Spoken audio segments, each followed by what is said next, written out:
Let's do a gold and silver price update. Plus, Jim Cramer.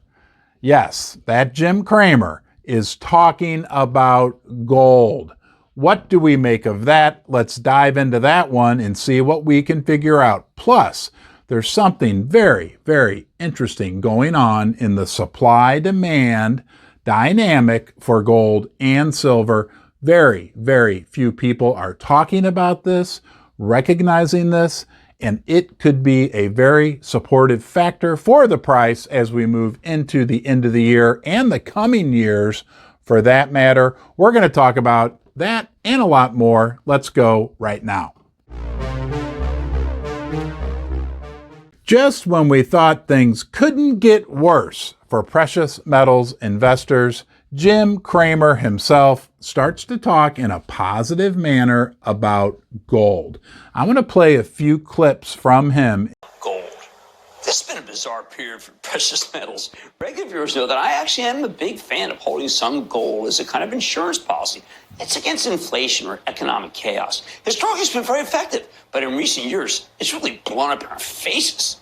Last year, we had rampant inflation, and gold didn't do much for you. I thought the culprit was crypto. The people who'd normally be hiding their money in gold were instead buying cryptocurrencies because Bitcoin and Ethereum, well, they were built as safe storeholds of value. Never mind that it wasn't true.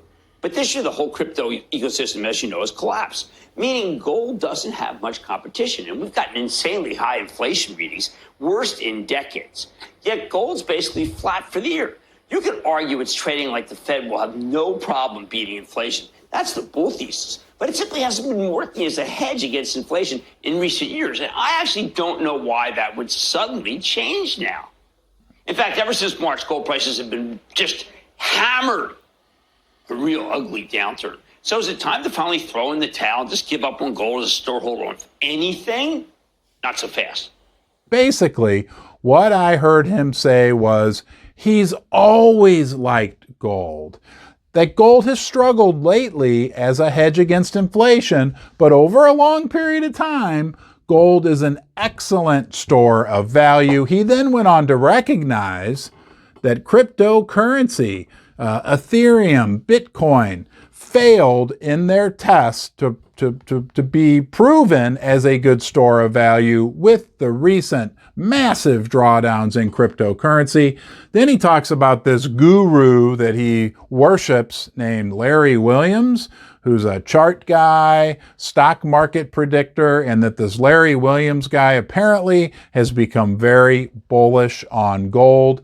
One of the key things they look at is the COT report, the Commitment of Traders report, which apparently right now shows that the small speculators, the small guys, have a very small, long position in the gold market, and that typically that means reversal time. Essentially, what they said was, when the small guys have given up, essentially, that means everybody who was going to sell has already sold, and that usually signals a turn in the market. Jim Cramer is quite the polarizing figure. People typically either love him or hate him. There's actually a whole community of people that recommend doing the opposite of what he recommends. Let's hope that in this situation, in this case, Mr. Cramer is correct and he becomes a new friend for us gold and silver investors. But what is going on in the supply dynamic side of gold and silver that I think we need to talk about?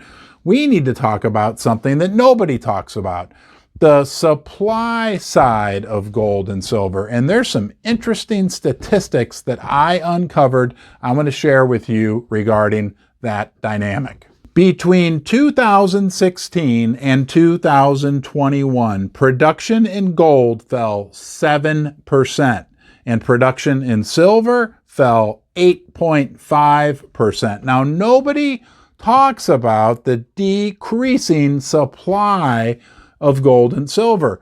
Everyone seems to focus on the demand side, thinking that's the only thing that drives the price, when in reality, supply and demand play very similar roles. And when the supply is shrinking, that is a supportive factor for the price of the precious metals, especially if you have shrinking supply and demand that either remains constant or possibly even goes up, which is what we're seeing with central banks and the retail side of the precious metal sector.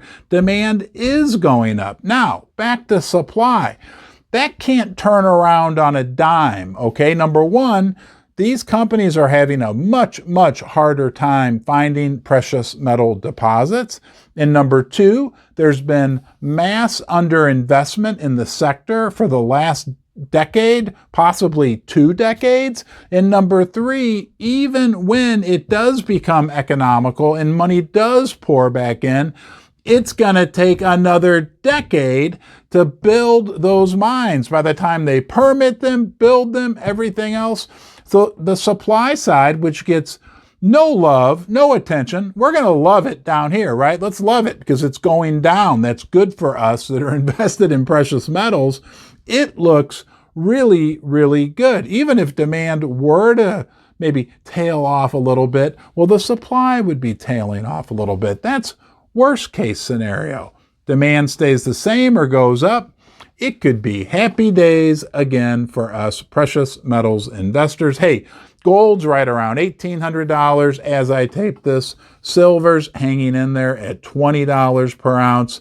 Things aren't awesome, but they are improving a little bit as of late, and let's look forward to brighter days in our future. Hey, thanks for being here. Thanks for joining me in Ron's Basement. You can give the video a thumbs up, subscribe, hit the like button, hit the bell notification, share it anywhere you like. Don't forget, most importantly, leave a comment in the comment section below. That's where we all learn. And I'm going to look forward to seeing you again next time here in the basement.